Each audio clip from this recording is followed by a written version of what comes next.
And then I'm just going to put it on the right speaker view.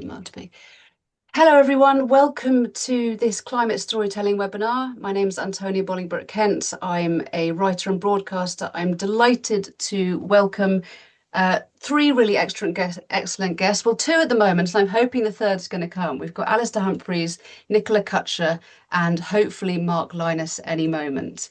I'm going to start by introducing my guests because I feel when people introduce themselves, they're far too humble. So we've got 45 minutes in total. After I've introduced the guests, then we're going to dive straight into questions, and I'm going to leave some time at the end, straight into the conversation. I'll leave some time at the end for questions. So, Alastair Humphreys is an author, adventurer, and activist whose work increasingly focuses on issues relating to climate change, nature connection, and biodiversity loss. The author of 18 books and a National Geographic Adventurer of the Year. Alastair has cycled around the world, rode the Atlantic, and he pioneered the concept of the micro-adventure, short, local, accessible adventures. His latest book, Local, A Search for Nearby Nature and Wilderness, was shortlisted for last year's Wainwright Prize. Nicola Cutcher is an investigative journalist specialising in environmental storytelling. She writes for The Guardian, Prospect, The Times, and New Statesman, among others. In 2017, she co-produced the BAFTA-nominated documentary Syria's Disappeared: The Case Against Assad, and she's currently working on a TV drama about climate activists. She's also a co-founder and trustee of Friends of the River Wye and has devoted much of the past 5 years campaigning for our rivers. Now, Mark, if Mark suddenly appears, just please announce yourself. At the moment, I can just see lots of names and faces. So hopefully he will just pop up There at he some is. point. There he is, Mark Lynas. Welcome. So I will now introduce Mark Lynas, our third guest. Mark is an award-winning author and journalist whose work focuses on the environment and climate change. Among his 8 critically acclaimed books are The God Species, Saving the Planet in the Age of Humans, and Our Final Warning, 6 Degrees of Climate Emergency. His latest book, published to much acclaim last month, is 6 Minutes to Winter, Nuclear War and How to Avoid It. Mark also writes for New Statesman, The Ecologist, The Guardian, and New York Times, among others. Thanks, Mark, for coming. Lovely to see you. So I'm going to start by asking, does climate storytelling begin with education? We're in one hell of a mess. It seems to me most people, even the newspaper reading public, don't appreciate the scale of the trouble we're in. If you ask the average person in the street how many CO2 parts per million we're currently on, or what ocean acidification means for us all, or what happens with a 3, 4, even 6 degree rise, very few people would know. How do we address this? Mark, do you want to kick off? Just going to throw you in there. Yeah, no, thanks for that. I'm sorry I was joining late. Well, it's sort of the story of my life, really, is trying to take these rather esoteric scientific concepts like ppms and things like that to the broader public, because and we've seen really a huge sort of backlash and loss of trust in science, and you can see it in well outside the climate realm. In they've appointed an anti-vaxxer to run the National Institutes for Health in the US. This doesn't happen. I mean, yes, Trump's crazy and all of that, but it doesn't happen in a vacuum. Something's happened where science has become more and more disconnected from society, because possibly because it's increasingly complicated as it becomes more and more expert. But also it's become seen, I think, as almost like an elite preoccupation. I think the same thing's happened in the climate realm too, and you can see this with a lot of the populist backlash now, whether it's Reform in the UK or AfD in Germany, or any of these kind of new right-wing movements. They really they take on climate change as a kind of culture war issue, because it's only the elite and the left who care about this, and so net zero can be got rid of and everything else. So the kind of consensus that we had a few years ago about the necessity of tackling climate change has really fractured and fragmented and begun to fall apart.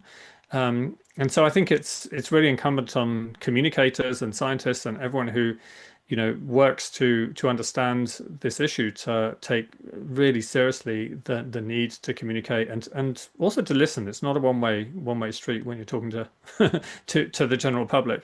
You've got to find out where people are and try and talk about these issues in a way that's really meaningful to them, not just using kind of scientific terminology or things that seem very remote from people's ordinary lives.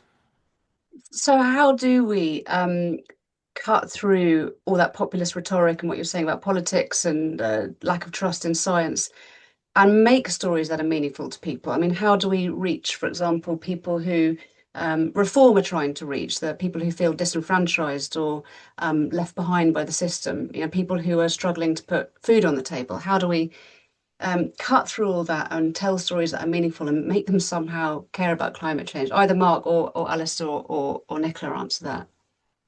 Go on, Nicola, Alistair, you have a go. Um, I could say something about drama's role in that because I think one of the best pieces of climate communication I have seen was The Trick, which was there's just a moment in The Trick, which was a drama by Owen Shears that was on TV that essentially showed a moment where a journalist says to a climate scientist who'd been misrepresented in the media, and he says, "Go on, Phil, tell us what this means for our children and our children's children. No numbers, no statistics, just paint us a picture." And in that moment, the climate scientist is forced to explain in very human language it means, in the worst case scenario, dust bowl conditions across North America, Africa. It means glacier melt and sea level rise. It means coastal cities going underwater. It means bushfires in Australia. It means a huge reduction in agricultural production throughout the world. And he just sets it out, and it is chilling. It's like a 2 minute clip. And then that clip went viral and is still like retweeted now by climate scientists saying, still the best piece of climate communication I've ever seen. And the drama, was a challenge. And if Owen was here, he'd say that there were many difficult bits, but he's most proud of getting those 2 minutes on national TV in kind of peak time on BBC One.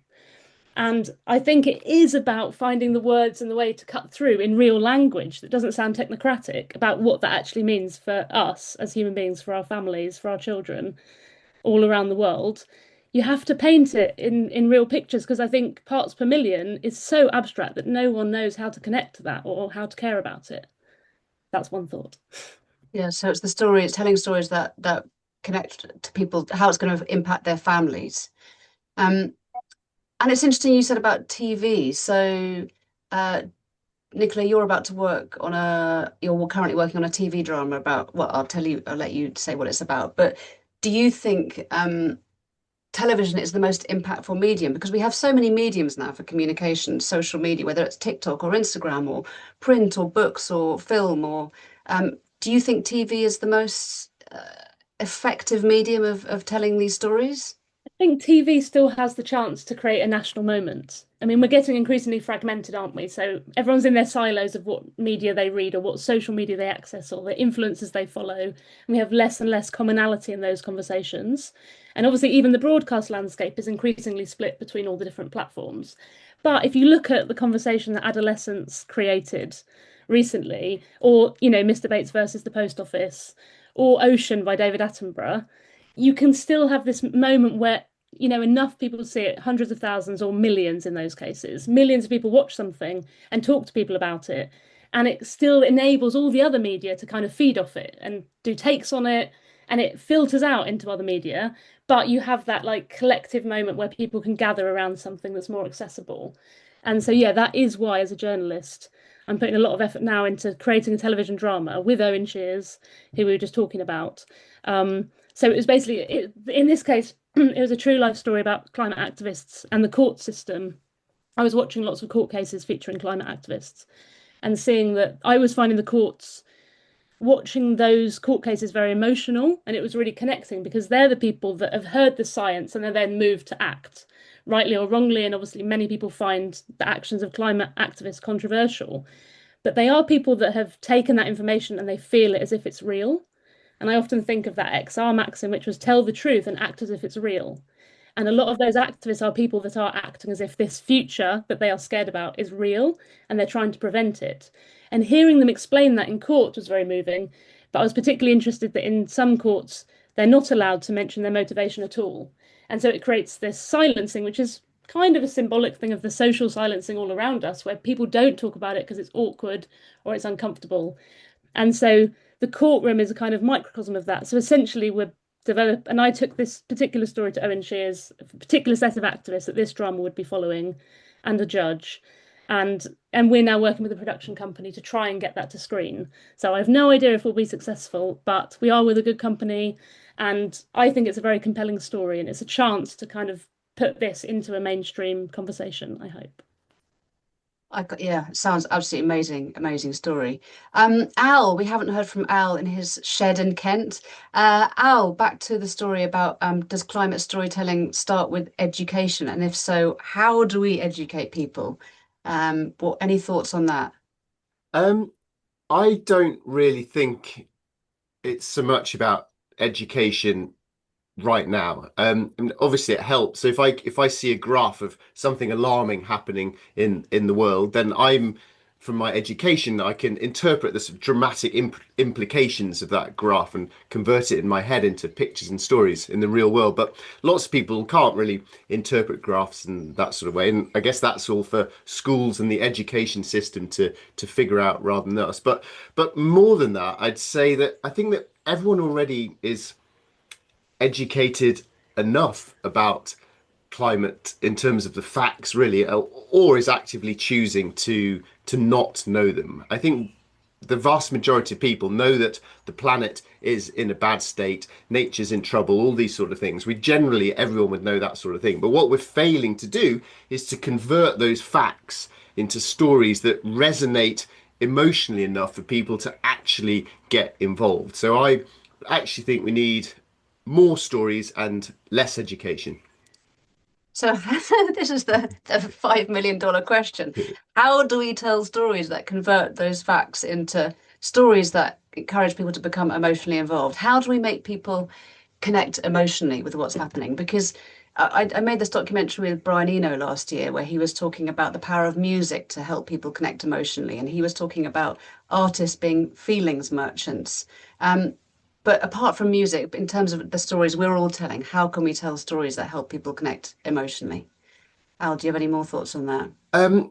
I think it is more effective to try and tell exciting, positive, hopeful stories about how good things could be, rather than stuff suggesting that everything is so doomed that we end up maybe being a bit paralyzed in the headlights.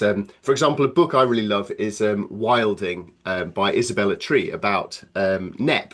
The sort of famous rewilding place in Sussex. And on the one hand, that could be a book about the agriculture, the disasters of industrial agriculture, and how all the land was ruined, and a very sort of negative story alarming us about all the problems of farming. But in fact, it's just a book that makes me just think, wow, this is such a cool place. This is such a cool future. This is what I want my countryside to look like. So so that got me far more engaged than the endless sort of doom, terrifying books, which I also feel quite morbidly addicted to reading.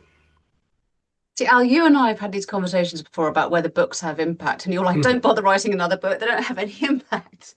But Mark, I want to ask you about this question because you Having wrote. just written another book, yeah. Yeah. I mean, just What a waste of time. That's 3 years. 3 years I'll never get back. Should have been No, watching but TV. in the noughties, Mark, you wrote two really seminal, hard-hitting climate books. You know, really a decade at least before a lot of people were even thinking about climate. You wrote High Tide and 6 Degrees. And at the end of 6 Degrees, published in 2007, you wrote, if we are to be confident of saving humanity and the planet from what could be the worst mass extinction of all time, we must stop at 2 degrees. Failure could mean runaway global warming and the destruction of most of life on Earth. The message couldn't have been starker, and those books were critically acclaimed. I'm sure they sold very well. Did they have impact? How much? Not did they? They impacted me certainly when I read them. But do you think how much impact do you think they had? And do you think books can shape the public discourse? Gosh, that's a big one. I mean, they looking back at those books, it makes me realize how far things have shifted because I couldn't write those books now. So they were written, they were of their time. I mean, when I started doing High Tide, it wasn't widely accepted that climate change was with us now and having impacts which were currently visible. So I had to go to Alaska, and I had to go to see the Peruvian glaciers, and I had to go to Tuvalu and, paddle in the floodwaters of rising sea levels, and to try and bring it home. And, this is about storytelling, that they were all, each one of those was a story of people in a real place with me visiting them. A kind of classic travelogue genre, really, to try to illustrate the current unfolding reality of climate change impacts. And then with 6 degrees, I mean, that was a very obvious structure once I'd thought of it, of just a degree by degree, chapter for each degree, looking at what the impacts would be in the future from climate change as it escalated, based on three major sources, kind of extrapolating from the current situation. Secondly, from paleoclimate, so looking back at past much hotter eras in Earth's history, geological history in particular. And thirdly, from climate models, so the big supercomputer models, which can extrapolate and try and give us a sense of what different impacts would be. And but those are all bits of scientific data, so I then had to piece them together into stories and try and give them some kind of emotional impact and emotional resonance. And they're kind of, and also with a book, you have to have a narrative that's a reason to turn the pages, like all the way to the end. So, the kind of the sense of escalating doom as you got from like 2 degrees to 3 to 4 to 5, and then this big, apocalypse at 6, and then the sort of redemption story, right? This is how we can eliminate fossil fuels and avoid this outcome. So it's a very classic narrative structure for a book, actually applied to nonfiction, which I think is why it worked for a lot of people. But again, I couldn't do this now. Things have moved on, and we're in a very different place. But I think they were a useful example of how to do this at the time. At the time, obviously, I'm sure you were giving lots of talks, and talks are another way of getting those stories out. Did you have many people coming up to you or writing to you afterwards saying, I didn't know any of this was happening, I've changed my life, or I've changed my job, or I'm becoming a climate campaigner, or I mean, it's so hard to measure impact of a book, isn't it? There's, ripples within ripples. But do you feel that those books had a lot of impact? And I mean, obviously, you've just written another book, slightly different subject, about nuclear. The terrifying book, Mark. Thanks so much. It's funny, it's not just you, Al. I'm addicted to writing terrifying books. So whether you get off on reading them or not, actually it's interesting because like I'm now at the stage with nuclear war book, like I was with maybe High Tidal 6 degrees, like 10 or 15 or even 20 years ago, and I make this argument quite explicitly in that book. Like, we've stopped campaigning against nuclear weapons. No one believes it's possible to get to full-scale nuclear disarmament, which means ultimately, just through the laws of probability, we will at some point have a nuclear war. And if that's large enough, it will extinct the biosphere in a way which climate change can't even dream of. Yet we're not even close to having that conversation. So because nobody thinks it's possible, everyone's in denial, we try not to think about it, all of these kinds of things. I feel like literally people ask me, oh, what's your book about? And I feel like a bit of a jerk. So oh, it's about nuclear war. People are, oh, for goodness sake, why, can't you write about something fun for once, or, something a bit more, write a book about rewilding or something a bit more uplifting. But I don't know, it just felt like there was a gap there. And it felt to me like, particularly with the, Russia-Ukraine crisis really getting going in 2022, this is something that could, for the first time since the Cuban Missile Crisis in 1962, this is actually could be, we could be going over the brink, and yet nobody's talking about it. So that's why, and that, to come back to your question of why a book, like, yes, TV creates moments, and that's very effective and reaches a very wide audience very, very quickly, but it can be a bit ephemeral. Books have a longer shelf life, to coin a phrase. And also, in a selfish sense, writing a book about something makes you an expert, and then you get interviewed and you get asked to do talks and stuff like that, in a way that having a PhD doesn't, when you would actually be a bona fide expert, or making a film about it doesn't really either, for some reason. It just is. So there's sort of, the book still has, even though I think fewer people are reading books, or certainly all the way to the end, it does still have this kind of totemic role as a communications device in our society. And Al, you gave the example of wilding, and Mark, obviously your books are slightly more at the end of the shock tactics. You're into sort of sounding the alarm and making us all terrified enough to do something. And then books like Wilding are kind of trying to motivate us through fear, or, through amplifying the beauty of what we stand to lose. Al, can we go back to you? Which do you think are more effective, or do you think we need everything everywhere all at once, basically, the shock tactics and the motivating people through love? I think probably a bit of both. So I certainly, from I guess my own climate journey, would come through originally through some heavy stick hitting books like The Uninhabitable Earth and things that really got me thinking, crikey, it's time to actually do something about this. But I think once people are awoken, then there's only so much you can beat people around the head with a stick before they start yearning for a juicy carrot. Mark or Nicola, do you have any thoughts on that? I mean, it's something I'm really wrestling with because I'm thinking about writing a book, and I'm wrestling with is it worth doing? I mean, Mark makes a very good case for why books are very much worth doing, and you I'll got put you off. okay, we'll talk. Um, but and I'm wrestling with exactly that because I've been very motivated by reading George Monbiot, and his books have been a huge impression on me, and especially Feral about rewilding, but Heat earlier really helped awaken me to the climate crisis. But I also love Robin Wall Kimmerer, which is much more like poetic. Braiding Sweetgrass was a book that I gave to loads of people about helping see things in a different way and is much softer. And so even with this, so the book I would write would be about the River Wye and kind of as a way of going into agricultural pollution of rivers, probably the least sexy topic for a book. And I cannot even think of a title, which is why I can't begin, because it's like, what is my pitch? And then on one hand, you're like, do you call it Up Shit Creek, how intensive farming is laying waste to our rivers? Or do you call it River Guardians, inside the struggle to save our rivers? Like, which one am I trying to do? Because I feel both, and I have no idea which way to pitch it. I mean, I hope the book would obviously contain the problem and the solutions, of course, and it would braid them together. And I want it to be about being a mother and my responsibilities as a human being, as well as my investigative work as a journalist. But I'm really wrestling with the tone. And it's like, I don't have a clue what tone is the right tone to take. So I'd be fascinated by any feedback afterwards. Can I add one more thing on the carrot and stick thing? So I've at the moment been trying to work out the five big problems in the universe that I feel uniquely equipped and motivated to tackle. So I did all this thinking. I came up with five bad things in the world that I was going to get on and fix. And I thought that was quite good because I was then quite enthused about this. But it's kind of depressing to just be relentlessly thinking of my five big problems. So then I went to the next stage along, which is thinking, right, what are the solutions to these five big problems? And I came up with five solutions, and solutions are all quite positive, uplifting. You're making progress, you're moving forward. And now I've got my five big solutions. I can forget about the depressing problems and just get on with doing these solutions. And if I fix those five solutions, then the problems will take care of themselves. So I think that might be an argument, a pro carrot argument. But all these stories we're telling, so Nicola, your book about the why, Al, your book, your about local and all the other work you've done, Mark, your books, we're very much preaching to the converted. How do we tell stories that go beyond our sort of environmentally minded silo and reach the people who either are still in denial about climate change or just don't care? They're just caring about getting their kids to school.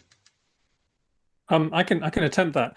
I mean, it can't be an entirely didactic enterprise, right? Meaning preaching at people and trying to feel that you've got something that people ought to know.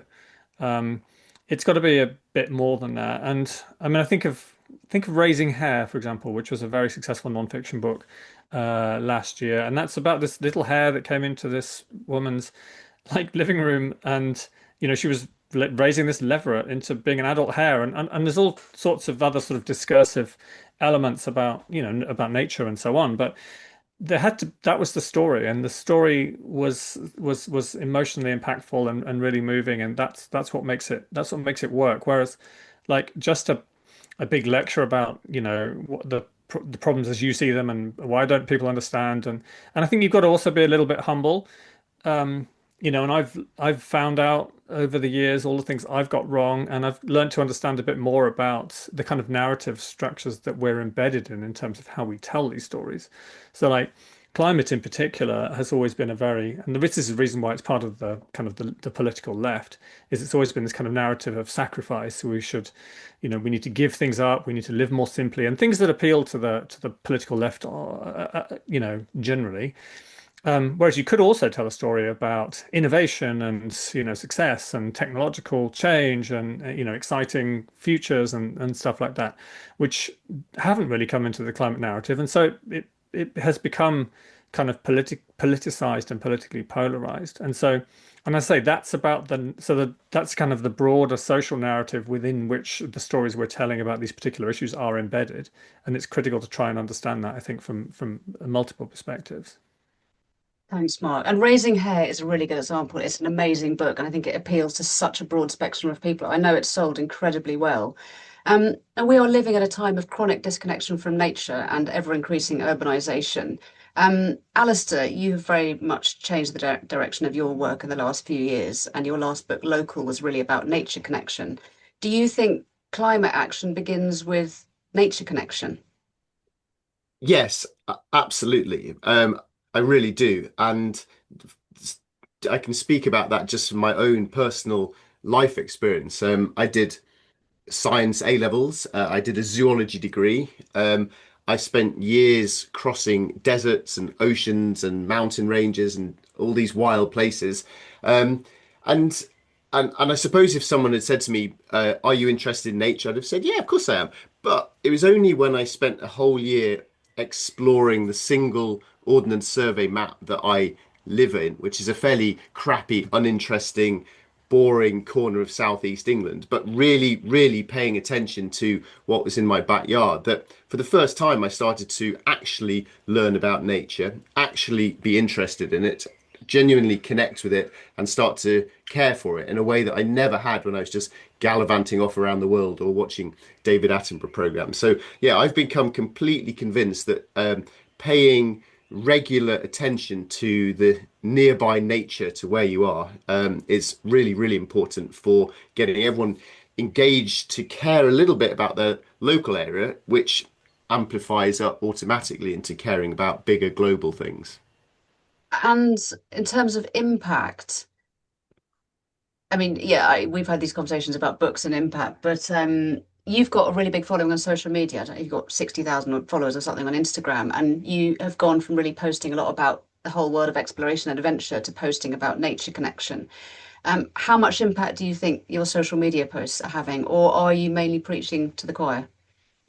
Well, I was so my online audience grew from me doing years of sort of big tough guy macho showing off about yourself adventuring type stuff, and it was sort of audience of people who loved travel and adventure. And when I started to then become a tree hugging hippie, I worried that people would just be completely disinterested. But what I found really reassuring and positive is that everyone seems pretty much to have been willing to come with me on my own pivot, and it makes me realize that pretty much everyone cares about this sort of stuff if you can just communicate it in a way that is still fun. So I try and spin all my stuff still around adventures, exploring, finding rivers to jump in, climbing trees, that sort of side of things.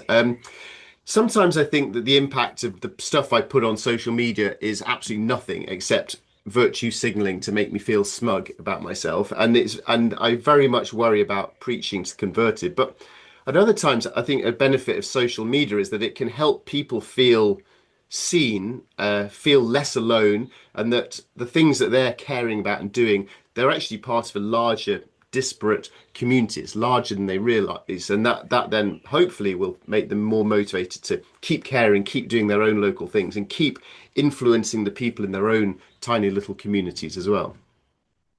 Thanks. Nicola, do you have any thoughts on climate action, starting with nature connection? Obviously, nature connection is a huge part of what you've been doing with the River Wye. Yeah, I completely agree. That's been my experience as well. And it was something that I heard Robin Wall Kimmerer say, which is it's fine to preach to the choir because when you preach to the choir sings louder. And I'm like, yes, that's what you're saying, Alice, isn't it? It's like emboldening you. You feel less alone. You feel more likely to take action. And the massive reason that we set up Friends of the River Wye was that happened in lockdown when, as a community, there's lots of actually like XR activists from Extinction Rebellion and other kind of environmental people around Hay on Wye were saying we can't go anywhere, we can't go on climate demos, we can't do the big things.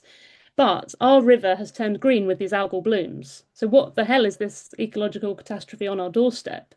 And as a journalist, I got involved thinking, yeah, what is happening? I didn't know anything about rivers or the science of rivers, so started offering to do research for the group.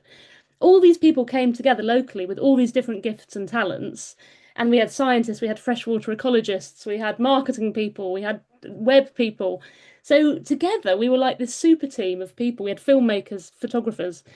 We called ourselves Friends of the River Wye, and that was inspired by Paul Powsland, who is a barrister who I highly recommend people follow because he defines himself as a nature guardian. Again, rather than climate activist, he says, no, I'm a nature guardian. And he's a lawyer who lives on a houseboat on the River Roding. But he set up Friends of the River Roding, and I was interviewing him about rights of nature as a journalist, and he was saying, look, you're on the Wye, you should be setting up Friends of the River Wye. And I was already talking to this group, and I said, we've got to call ourselves Friends of, because it's so open. And we've made a huge impact in terms of media and presence and getting this conversation talked about, but it's all begun with local people who really care about the nature right in front of them. And it's like, right. And I've taken that as a challenge, like, let's try and save, this river, let's try and bring this river back to life, let's try and restore it to health. And put in a lot of effort into that project. And it gives me connection. Yeah, it makes me feel positive because I meet lots of like-minded people locally. I see the I ripple want to make a comment, Neil. Oh, sorry, because someone's not on mute. Can they just Philippa. Oh, sorry. Sorry. Nicola, I think that's a really interesting distinction. Nick Paul Posland, who is amazing, calling himself a nature guardian rather than a climate activist, because I think the word climate activist can be very divisive, and we're living in this age of very divisive populist them and us politics. Look at what Reform are doing, look at Trump, look at Putin, all these politicians who are sowing divisions and who are appealing to people's sense of loss. And they paint, not only immigrants, but net zero and, eco-zealots as the enemy. How do we tell stories that bridge these divides rather than deepen them, that bring people together with a common cause rather than creating these terrible divisions? Any of you, Mark, Nicola, Al? It's a Well, hard I mean, question, that. yeah, it's a big question. I mean, the thing you can't do really is to just try and invite people to be more like you. So, saving the climate was never going to be about persuading the whole world to become left-wing and adopt the worldview of Extinction Rebellion. I mean, I think they've done some incredible work, and they've helped for example, in the early stages, in the UK at least, help get us the net zero target. Actually, I think before that time it was 80% reductions by 2050, and so they were able to seize a moment and to move the Overton window, to use political language, and achieve political change. But then something else happened. I mean, these kinds of groups have quite a short shelf life, and so you can have a really big impact, but it's difficult to make that enduring. And the sort of, I don't know. I mean, I've had a debate with Roger Hallam, who's one of the kind of co-founders of Extinction Rebellion, because he was going on the radio and saying 2 billion people are going to die over the next decade or something like that because of climate change. And I'm like, that's just wrong. I mean, there's no scientist, there's no IPCC report, which you're always quoting, which says that kind of stuff. So like, you're inspiring people to put their freedom on the line, by risking jail time, and lots of them, of course, have been sent to jail for longish periods on the basis of assertions which I don't believe are factually accurate. So in as gentle a way as possible, because I really respect the commitment of him and other XR people, I was trying to say, where does this stuff come from? And it came from a paper that was written by a musicologist in a non-peer-reviewed journal. And for me, as somebody who communicates science, that's not good enough. So it's kind of, I think we have to be self-correcting as well, and we have to be sort of modest enough to recognize that we're not always in full possession of the facts, and when we don't have a monopoly on the truth. And I always found XRs tell the truth a bit arrogant, actually. It's like the truth as you see it is one thing, that's fine, but don't assume there's a universal truth which only you have access to and which you need to then go and impose on the rest of society. Now, obviously, as activists, and I've done my time as an activist as well, you need to be fairly black and white, actually, to have the kind of levels of commitment that to make the sacrifices that you make with your freedom, or even with your physical welfare. But at the same time, you've also got to be amenable to change, and you've got to really listen to what other people think. Thanks, Mark. Al, do you have any thoughts about stories that can help bring people together rather than creating divisions? Oof. It's a problem of connection, I think, always is like, how does this thing relate to my life, and to try and ask that through the eyes of all these different people, the people who are voting for Trump or for Nigel Farage. Doesn't necessarily define you as some sort of evil crazy person. People have genuine concerns, genuine worries, genuine struggles. So what can we say that will relate to the struggles in their lives, and to try to show that none of this necessarily really has to be a sacrifice, that we're making choices to try and make us have better health, to spend less on food, to have a nicer landscape. And if you really want to put it out, you can say, well, if we tackle climate change, there'll be far fewer immigrants to which will appeal to some people as well. So I think there's a lot of ways of just trying to look at the world through different people's eyes, rather than, as Mark said, just trying to inviting people to be more like me. Yeah, really good point. Thank you so much. Nicola, do you have any thoughts on that? Telling stories that bring people together? Um, yeah, and I think it comes back to the nature connection is the way, because just like rivers have become such a national issue because it unites everyone. Like nobody wants to see a polluted river. Everyone wants to see fresh water. Everyone loves the trees that are near where they live. Lots of people will get quite emotional, no matter the political persuasion. People love trees and they love, the landscapes that are close to their hearts. So I think the nature guardianship movement, and there was a book that really influenced me in that called Wild Service, which again, it's about putting yourself into service of the nature around you. And it's an empowering thing because everyone can try and protect the tree or try and get a tree protection order for the tree that they love, or and then you have to go beyond that because even Paul Powslin tells a great story about as a lawyer, he was trying to save these lime trees in a city and saying, well, we have to save the lime trees, but it's fine because they've got tree protection orders. But the police were still facilitating them to be cut down. And he said, in that moment, as a lawyer, he can say, well, I can try and get an injunction, but by the time it comes through in 24 hours, these trees will all be gone. Or I could take the whole council to court in 6 months and prove that you illegally cut these trees, but the trees are gone. So he climbed a tree. And he was a lawyer sitting in a tree with his tree protection order saying, it is illegal what you're about to do, and I'm going to have to physically put my body in the way to stop you doing it. And he live streamed it on his Twitter, and it went viral, and they didn't cut the trees down. And then the council conceded he was right, and he saved the majority of those trees. But it required direct action as well as his skill as a lawyer. And so it's never either or. I think it's both. I think we've got to bring our whole selves to this whole struggle. Here's Thanks that very book, much. Nicola. Wild Yeah. Service, yeah. Yeah, that tree climbing escapade was how I first learned about Paul as well. But just properly thinking, right, I'm just going to climb this tree. And he's completely ill prepared. He was freezing cold. He was quite hungry, but he just thought, right, if I don't do this now, the trees will be gone by the morning. Yeah. So we've got 5 minutes left. I would love to hear quickly from you three about which piece of climate storytelling, Nicola, you've already said the trick, I think, has had the most impact on you. And then I'd love everyone who's at the webinar, could you put in the chat box which piece of climate storytelling, whether it's film or TV or book or a social media post, has had the most impact on you? And after that, I'm going to open it to questions. So yeah, Al and Mark, single piece of climate storytelling that's made you change your life, apart from your own books. Yeah, I'll you go first. I'm still thinking. Okay, well, I don't tend to do things in singles, so I'll say The Man Who Planted Trees. It's only that thick and is wonderful. Eating Animals, Feral, The Uninhabitable Earth and Wilding, which I've mentioned, and then The Trespasser's Companion. Lots of post-it notes in that one, so that's my selection. I think you might have cheated and prepared that earlier, Al. I'm Mark, organised, Ants. Mark, what about you? You still thinking? Have you prepared a list of 5 books? He's busy actually writing proper books, not just prattling around in a shed. Yeah, that's kind of you to say so, Al. I no, there wasn't a climate book. There weren't any climate books when I started, and there was one or two that I think Bill McKibben had written one called The End of Nature. Which was a really long time ago, like back in the 80s even, and which I'd not read. But I remember George Monbiot happened to be my next door neighbor at the time when I produced a couple of poorly prepared, poorly written chapters, and he said to me, go off and read War and Peace. Like, go and figure out how the proper writers do this, and do your very best to kind of approximate that and tell your story. Go off and have some adventures, and then tell your story properly. learn from the novelists. And so, yeah, maybe reading War and Peace was the thing that got that got me writing climate change books. That is a surprising answer.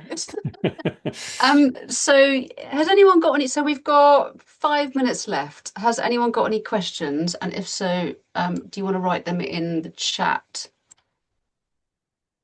Can I give a shout out for Holly Tuppen, who's come up with the book title of Why Now for Nicola, which I think is brilliant. Thank you for all the suggestions on the book title. I'm glad to see everyone engaging with that. Thank you. Well, obviously, people want you to write your book on the why, Nicola. It's an important subject, and you are in a unique position to write it. So no questions? Really? Not a single question? Okay, Charlotte Jones. Hi, Shah. So Shah is a program maker at the BBC. How do we get climate change up the news agenda when there is so much awful news? Who wants to answer that? I mean, climate change has been on the news. I don't think that's a problem, actually. Climate change has been like not top of the news agenda, but it occasionally has been. And there's tens of thousands of climate stories written each year. So we're not lacking in volume or even in prominence anymore. I mean, that's why I'm moaning about nuclear war. Like, why does no one try and ban nuclear weapons anymore? Which is a long way down the agenda, oddly. So, like, I don't think it's about the prominence of the issue. I think it's something else. And actually, there should be an acknowledgement of the extent to which we have already tackled climate change. My apocalyptic 6-degree scenario is no longer remotely likely, like it was when I wrote that book back in the early 2000s, because the world is getting off coal. We've now got, solar, which is the cheapest form of energy all around the world. We've got a nuclear power renaissance. We've got EVs, which are, becoming the cheapest cars now as the Chinese make them. So it's like there's all sorts of things happening which weren't imaginable then, and this is how problems get solved in all sorts of messy ways. And it takes a long time. It takes longer than you and I would like, but we need to recognize progress also when it's out there in the real world, and not keep telling the negative stories which we maybe started out with, because at that point things really did look dire. But things look a lot better now on climate change, and it's not problem solved by any stretch, but we need to recognize how far we've come. Do you feel we've come a long way since writing your books 20 years ago, Mark? I mean, Me, yeah. I mean, I did an update to 6 degrees actually 2020, didn't you? by popular demand, yeah. Although no one bought it, partly because I had the misfortune of launching it on the first day of the first lockdown, and when people were interested in COVID, remember that.